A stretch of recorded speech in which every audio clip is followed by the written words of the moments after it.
Hello मेरे प्यारे दोस्तों, आपका हमारे इस चैनल पर स्वागत है। देखिए, क्लास 12 की हिंदी मीडियम की केमिस्ट्री क्लास है, जिसमें आप जो है यूपी बोर्ड एग्जाम्स या जो है बोर्ड एग्जाम्स की तैयारी आप लोग कर रहे हैं। देखिए, हमारा जो लेसन चल रहा है, ये हमारा लेसन है हाइलोएल्केन तथा हाइलोएरीन। ये यूपी बोर्ड का छठा लेसन है। तो हाइलोएल्केन और हाइलोएरीन में आज हम जो है मोस्ट इंपॉर्टेंट टॉपिक को लेके आए हैं, जो एग्जाम में अक्सर जो है पूछे जाते हैं। तो आज का हमारा जो टॉपिक है फ्रेयान। एग्जाम में जो है फ्रेयान के नाम से पूछा जाता है। फ्रेयान क्या है, या इसको बनाने की विधि क्या है, या फ्रेयान का फार्मूला क्या है, इसका वातावरण पर क्या इफेक्ट पड़ता है, और फ्रेयान के उपयोग क्या है, ये सारी चीजें फ्रेयान के ऊपर कुल मिला के क्वेश्चन जो है अक्सर जो है बोर्ड एग्जाम्स में पूछा जाता है। तो आज हम फ्रेयान को कंप्लीट जानने वाले हैं। वीडियो के अंत तक बने रहिएगा। आप लोग से रिक्वेस्ट है कि भाई आप तैयारी कर रहे हो तो कॉपी पेन लेकर के स्टार्ट हो जाइए, और चलिए हम क्लास स्टार्ट करते हैं। देखिए, केमिस्ट्री एक ऐसा सब्जेक्ट है जिसको अगर आप लिख लिख के पढ़ते हो तभी आपके दिमाग में जाएगा। ऐसे अगर आप वीडियो देखोगे तो कोई मायने नहीं रखता है। देखिए, मैं आपको कंटेंट जितना बताता हूँ, सारे कंटेंट बोर्ड पे लगभग आपके जितना एग्जाम में लिखना चाहिए सारी चीजें मैं लिख के बता देता हूँ। आप उनमें से केवल नोट कर लीजिए और सारी चीजें समझ लीजिए। इत्मीनान से आप एक दो बार देखोगे, तैयार हो जाएगा। तो चलिए फ्रेयान 12 की कहानी स्टार्ट करते हैं कि फ्रेयान 12 होता क्या है। देखो भाई, अगर हम फ्रेयान की बात करें तो फ्रेयान जो होता है ये मेथेन एथेन या ये मेथेन से भी बनाया जा सकता है या एथेन से भी बनाया जा सकता है। कुल मिलाकर मेथेन का भी हो सकता है, एथेन का भी हो सकता है। तो मेथेन या एथेन के क्लोरोफ्लोरो भी उत्पन्न होते हैं। मतलब मेथेन में या एथेन में क्लोरीन और फ्लोरीन दोनों अगर लगे होते हैं तो उसे हम फ्रेयान जो है बोलते हैं। आगे कहा गया कि ये अज्वलनशील। अब ये होते कैसे हैं, इनका नेचर कैसा होता है। तो जो फ्रेयान होते हैं ये अज्वलनशील होते हैं, यानी ये जलते नहीं हैं। इनको अगर जलाओगे तो ये जलेंगे नहीं, और रंगहीन होते हैं और कम क्वथनांक के होते हैं। यानी इनका जो बॉइलिंग पॉइंट्स होता है, क्वथनांक जो होता है वो कम होता है। के द्रव होते हैं। क्या होते हैं? ये द्रव होते हैं। यानी जो फ्रेयान होते हैं, पहली बात तो अज्वलनशील होते हैं, अज्वलनशील। दूसरी बात रंगहीन और कम क्वथनांक के द्रव होते हैं। क्या होते हैं? लिक्विड होते हैं। ठीक। और जो प्रशीतक यानी जो रेफ्रिजरेंट, आप जानते हैं जो फ्रीजर आपके यहाँ होते हैं, रेफ्रिजरेंट में प्रशीतक एवं वातानुकूलन, जो एसी होता है, एयर कंडीशनिंग, ये वातानुकूलन के लिए प्रयुक्त किए जाते हैं। यानी इसी कारण जो है फ्रेयान का उपयोग जो है रेफ्रिजरेंट यानी फ्रीजर या एयर कंडीशनर में जो है उपयोग किए जाते हैं। किसके रूप में? प्रशीतक के रूप में, यानी ठंडा करने में जो है इसका उपयोग किया जाता है। अब ये फ्रेयान का फार्मूला क्या होता है? तो देखो, फ्रेयान 12 एक फ्रेयान 12 है जिसके बारे में आपको जानना है। फ्रेयान 12 का जो फार्मूला होता है CF2Cl2। CF2Cl2 आप देख रहे हैं, ये कार्बन है, इसमें 2 फ्लोरीन लगा है और 2 जो है क्लोरीन एटम लगा है।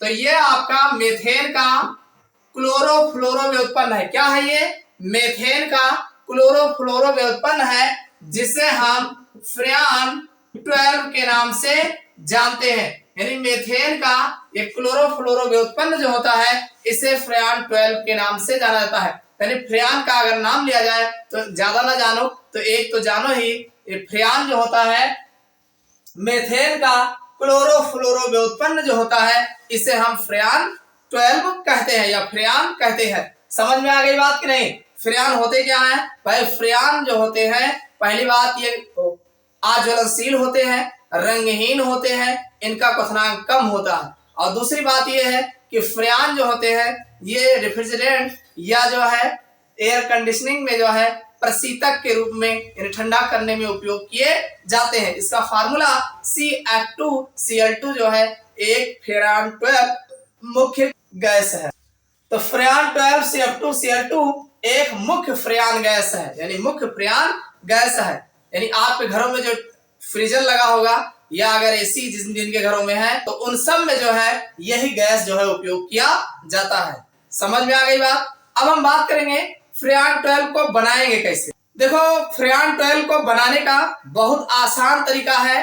कार्बन टेट्राक्लोराइड मतलब CCl4 की अभिक्रिया जो है एंटीमनी ट्राइफ्लोराइड SbF3 पर जो है इन प्रेजेंस ऑफ एंटीमनी पेंटाफ्लोराइड की उपस्थिति। भाई ये हमारा जो है कार्बन टेट्राक्लोराइड है, इसका नाम है कार्बन टेट्रा क्लोराइड,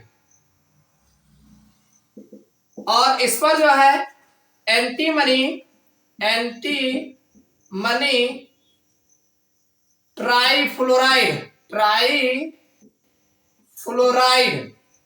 की अभिक्रिया जो है एंटीमनी पेंटाफ्लोराइड की उपस्थिति में कराएंगे। तो एक हमारा CF2Cl2 बनेगा और दूसरा जो है एंटीमनी, ये जो ट्राईफ्लोराइड था अब की बार ये ट्राईक्लोराइड में चेंज हो जाएगा। तो इसको बैलेंस कर लीजिए। देखिए एक तो यहाँ कार्बन है ही है, इसको अगर हम 3 पार्टिकल लेंगे, इसको 2 पार्टिकल, तो ये हमारा 3 पार्टिकल बनेगा, और अब ये एंटीमनी 2 है तो यहाँ पर 2 बनेगा। इसका नाम जो होगा डाइफ्लोरो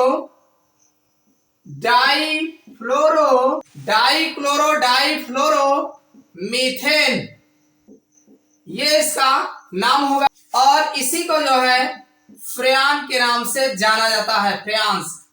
समझ में आई बात कि नहीं?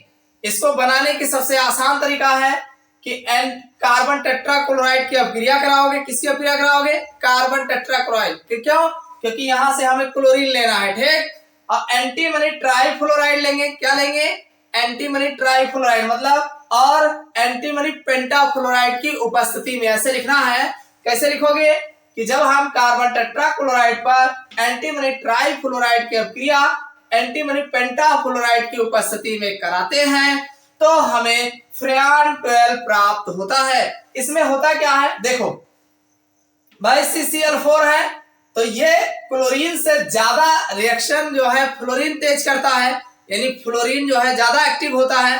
आपको पता है कि फ्लोरीन के बाद क्लोरीन आता है, ये ऊपर होता है, और फिर ब्रोमीन होता है, और फिर आयोडीन होता है, यानी टॉप वाले ज्यादा क्रियाशील होते हैं। तो ये इसको इसमें से डिस्प्लेस कर देगा, विस्थापित कर देगा। तो अब ये फ्लोरीन इसमें से क्लोरीन को निकाल देगा यहाँ से, और ये क्लोरीन फिर यहाँ जुड़ जाएगा। तो ये भाई ये 4 है, इसमें से 3 दूनी 6 और 4 दूनी 8, 8 में से 6 निकल जाएगा। तो ये आपका जो है पहली बात तो 2 Cl यहाँ रहेगा ही रहेगा, 2 F यहाँ पे लग जाएगा, तो ये CF2Cl2 बन जाएगा, और एंटीमनी ट्राईफ्लोराइड SbCl3 बन जाएगा। और ये हमारा डाइक्लोरो, भाई 2 क्लोरो है, 2 फ्लोरो है, तो डाइफ्लोरो, और एक कार्बन के लिए मेथेन उपयोग किया जाता है, क्योंकि इसमें कार्बन के चारों ओर जो है सिंगल बॉन्ड जो है देखने को मिलता है। तो इसीलिए इसको डाइफ्लोरो मेथेन कहा जाता है, और इसी को फ्रेयान 12 के नाम से जाना जाता है। तो समझ में आ गया होगा इसको बनाने की विधि कैसे बनाया जाएगा। और एक दूसरी विधि है, बड़ा आसान है, यानी कार्बन टेट्राक्लोराइड पर अगर हम HF की क्रिया करा दें, ये कौन है? ये हाइड्रोजन फ्लोराइड है। इन प्रेजेंस ऑफ यही लिया जाएगा एंटीमनी पेंटाफ्लोराइड उत्प्रेरक की उपस्थिति में ही कराया जाएगा। अब जाहिर सी बात है HF जो हो गया 2 पार्टिकल लेंगे, क्योंकि 2 यहाँ बदलेंगे, तो ये हमारा CF2Cl2 हो जाएगा, और 2 HCl बन जाएगा। भाई ये क्लोरीन यहाँ लग जाएगा, क्लोरीन यहाँ लग जाएगा, तो ये हमारा फ्रेयान जो है बन जाएगा, बन के तैयार हो जाएगा। समझ में आ गई बात? तो ये तो फ्रेयान बनाने की विधि है। अब हम फ्रेयान के बारे में कुछ अन्य बातों की चर्चा करेंगे। समझ में आया कि नहीं? ना समझ में आया फिर से देख लो। इसको ऐसे लिखना है कि जब हम कार्बन टेट्राक्लोराइड पर जो है एंटीमनी ट्राईफ्लोराइड की अभिक्रिया कराते हैं इन प्रेजेंस ऑफ, यानी एंटीमनी पेंटाफ्लोराइड की उपस्थिति में, एंटीमनी पेंटाफ्लोराइड के उत्प्रेरक की उपस्थिति में कराते हैं, तो हमें फ्रेयान प्राप्त होता है। या आप ऐसे लिख सकते हैं कि कार्बन टेट्राक्लोराइड पर हाइड्रोजन फ्लोराइड HF जो है हाइड्रोजन फ्लोराइड है, हाइड्रोजन फ्लोराइड की अभिक्रिया कराते हैं इन एंटीमनी पेंटाफ्लोराइड उत्प्रेरक की उपस्थिति में, तो हमें फ्रेयान जो है प्राप्त होता है। समझ में आ गई बात? तो ये तो थे फ्रेयान बनाने की विधि, यानी फ्रेयान के बारे में आप जान गए होंगे।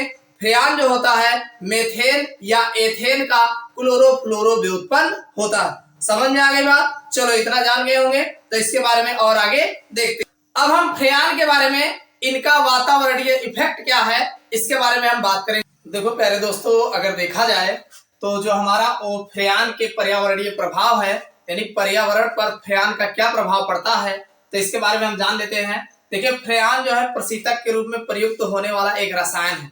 आप जानते हैं जो फ्रिज है या हमारा एसी है, इसमें जो है ठंडा करने में ये जो गैस डाली जाती है, कहते नहीं है अभी ठंडा नहीं कर रहा है, इसमें गैस की आवश्यकता है या इसमें जो है गैस डाली जाएगी, तो वो गैस आपका जो लिक्विड होता है वो फ्रेयान गैस होती है। तो कुल मिलाकर प्रशीतक के रूप में जो है उपयोग होने वाला यह एक प्रकार का रसायन है, ठीक, जो वातावरण में ओजोन परत को धीरे धीरे नष्ट करता है। यानी ये जो फ्रेयान गैस होती है, आप तो यूज कर लेते हैं, ये धीरे धीरे निकलती है और वायुमंडल में जाती है। अरे जब आपके फ्रीजर में लगा है तो फ्रीजर में ही थोड़ी रहेगा, वो धीरे धीरे बाहर भी निकलता है और ये गैस जो है धीरे धीरे वायुमंडल में पहुंचती है। आप जानते हैं वायुमंडल में जो ऊपरी लेयर है उस पर ओजोन की लेयर पाई जाती है। वो ओजोन का लेयर जो है एक टेंट की भांति कार्य करता है, जो हानिकारक अल्ट्रावायलेट रेज जो है ऊपर से आती है सूर्य की किरणों की, उन्हें रोक लेता है और जो हमारे जो नीचे किरणें आती है वो क्षण कराती हैं, जो हानिकारक रेज होती हैं वो सब जो है उसी पर रुक जाती है। क्योंकि अगर वही रेज जो है डायरेक्ट हमारी त्वचा पर पड़ते हैं तो त्वचा संबंधी रोग जो है उत्पन्न करते हैं, वो काफी हानिकारक किरणें होती हैं, तो उन हानिकारक किरणों को जो है ओजोन लेयर जो है रोक लेता है। अब ये जो फ्रेयान गैस होती है ये धीरे धीरे वायुमंडल में जा रही है और वायुमंडल में जाती है तो वहां पर ये ओजोन लेयर को धीरे धीरे नष्ट करते हैं। तो ओजोन लेयर का नष्ट कैसे करते हैं भाई, जिससे सीधी सी बात है, अब इसके बारे में बात करेंगे कैसे नष्ट करते हैं। तो पहली बात तो ये है कि फ्रेयान गैस जो है वायुमंडल में उपस्थित ओजोन की परत को धीरे धीरे नष्ट करते हैं, साथ ही ये ग्रीन हाउस प्रभाव के लिए उत्तरदायी भी होते हैं। यानी जो ग्रीन हाउस इफेक्ट है उस पर भी ये प्रभाव डालते हैं। यानी ये कार्बन डाइऑक्साइड की तुलना में अगर देखा जाए तो कहीं ज्यादा जो है ये जो है ग्रीन हाउस प्रभाव जो है उत्पन्न करते हैं। भाई कार्बन डाइऑक्साइड तो उत्पन्न करता ही करता है, उनसे कई गुना ज्यादा जो है ये हमारा फ्रेयान गैस जो है ग्रीन हाउस इफेक्ट जो है उत्पन्न करता है। मतलब वायुमंडल में जो है जो उष्मायन है, यानी जो टेम्परेचर बढ़ता है, इसके बारे में ये काफी जो है प्रभावशाली होते हैं। अब हम देखेंगे कि ये हमारा जो फ्रेयान गैस है ये ओजोन को किस प्रकार से नष्ट करता है। देखिए, फ्रेयान का फार्मूला आप जानते हैं CF2 और Cl2 है। ये करता क्या है, ये जो है एक एक्साइटेड क्लोरीन उत्पन्न करता है और CF2 Cl एक्साइटेड बनाता है। भाई क्लोरीन जो है इनके साथ जुड़ा होता है, तो ये आप जानते हैं ये फ्रेयान है, ये F है, ये F है, ये Cl है और ये Cl। अब ये करता क्या है, अपने इस बॉन्ड को ब्रेक करेगा और ये भी एक्साइटेड होता है, ये भी एक्साइटेड होता है, यानी एक्साइटेड क्लोरीन बनाता है और एक्साइटेड अपना हो जाता है। अब ये जो एक्साइटेड क्लोरीन बनता है, यहाँ एक्साइटेड क्लोरीन ये जो है O3 से क्रिया करता है, यानी जो ओजोन गैस है हमारा वायुमंडल में उनसे क्रिया करेगा, तो इसको ये जो है ClO एक्साइटेड बनाएगा और साथ में इसको O2 में कन्वर्ट कर देगा, यानी ओजोन को O2 में कन्वर्ट कर देगा। समझ में आई बात। और ये जो ClO है एक्साइटेड है, ये पुनः जो है मान लीजिए नेसेंट ऑक्सीजन से क्रिया करेगा तो पुनः ये Cl एक्साइटेड हो जाएगा और O2 जो है उत्पन्न करता है। इस तरीके से जो वायुमंडल में जितने भी ओजोन गैस हैं इनको धीरे धीरे जो है O3 को O2 में कन्वर्ट करते हैं और O3 से O2 में जब कन्वर्ट हो जाएंगे तो ये आपका ऑक्सीजन बन जाएगा और ये ऑक्सीजन गैस में जैसे ही कन्वर्ट होगा ये निचली लेयर पर लौट कर आ जाएंगे और ओजोन अगर रहेगा तो ये ऊपरी लेयर पे ही टिके रहेंगे। तो इसी तरीके से इसी फ्रेयान के कारण जो है ओजोन गैसों का धीरे धीरे नष्ट होना जो है ये जो है ओजोन क्षरण के नाम से जाना जाता है। भाई ओजोन परत का धीरे धीरे नष्ट होना ओजोन क्षरण के नाम से जाना जाता है। तो इस प्रकार जो है यही फ्रेयान गैस जो आप रेफ्रिजरेटर में यूज करते हैं, आपके रेफ्रिजरेटर या एसी में प्रयोग किए जाते हैं, ये वायुमंडल के लिए काफी ज्यादा हानिकारक होते हैं। तो उम्मीद करता हूं फ्रेयान के बारे में समझ में आ गया होगा। फ्रेयान में मुख्य बातें हैं, पहली बात तो फ्रेयान जो होता है रेफ्रिजरेटर या जो है आपके एसी में जो है प्रशीतक के रूप में प्रयोग किए जाते हैं। एक खास बात ये हो गई। फ्रेयान जो है ओजोन परत को धीरे धीरे नष्ट करता है, एक खास बात ये हो गई। फ्रेयान का फार्मूला CF2Cl2 होता है, ये फ्रेयान 12 होता है। एक बात ये हो गई। फ्रेयान बनाने के लिए सीधी सी बात हमने आपको बताया कि कार्बन टेट्राक्लोराइड पर एंटीमनी ट्राइफ्लोराइड की क्रिया एंटीमनी पेंटाफ्लोराइड की उपस्थिति में कराते हैं तो बनता है, या कार्बन टेट्राक्लोराइड पर HF हाइड्रोजन फ्लोराइड की क्रिया एंटीमनी पेंटाफ्लोराइड की उपस्थिति में कराते हैं तब भी बनता है। फ्रेयान जो होता है ये जो है मेथेन या एथेन का क्लोरोफ्लोरो व्युत्पन्न होता है। समझ में आ गई बात इतनी कि नहीं? फ्रेयान जो है अज्वलनशील, रंगहीन और कम क्वथनांक के द्रव होते हैं। पहली बात तो फ्रेयान द्रव होता है, बाकी जो है आपका फ्रेयान 12 है ये एक प्रकार का गैसीय फॉर्म में भी होता है। तो अब जब आपके इसमें यूज किया जाता है वो आपका लिक्विड डाला जाता है, बाद में धीरे धीरे गैस में कन्वर्ट हो जाता है। तो इतनी बातें आपको फ्रेयान के बारे में जानना आवश्यक था, हमने आपको बता दिए। तो उम्मीद करता हूं समझ में आया होगा। फिर मिलते हैं अगले लेक्चर्स में।